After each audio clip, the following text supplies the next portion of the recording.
I'm going to count you down from 3. Here we go. 3, 2, 1, putt. And we now declare the 2025 edition of International Series Philippines presented by Bingo Plus officially open. Who's playing and what kind of form you're in heading into this week? Yeah, this is my home course. This is where I grew up playing. I'm very familiar with the people running this this property, and I'm very proud that Santa Elena is actually hosting this event. You know, it's the biggest event that we've had in the Philippines, and I'm very proud to be a member here as well. But yeah, we've had pretty bad weather the last few months.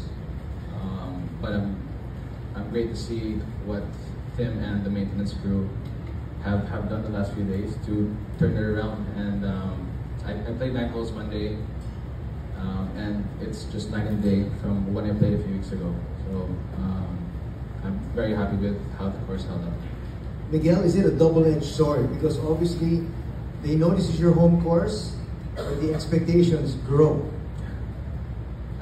Of course, you know, you always want to perform well in your home country, but it's still, you have to treat it like any other event. And these guys on my right are major winners, and they'll adapt to anything, right? So I guess course knowledge isn't such a big factor this week, but you know, I'm going to give it my best shot and keep that Philippine flag on top of the leaderboard. Well, now Pressure, but it is.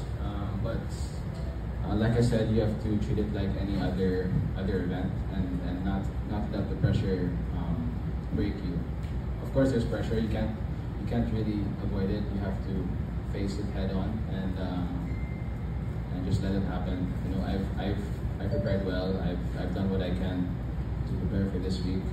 This is my 6th week in a row, so the body's a bit tired, but you know, we're here, and you always can't be 100%. You know, you have to adjust to whatever the environment is, and I should be ready for tomorrow.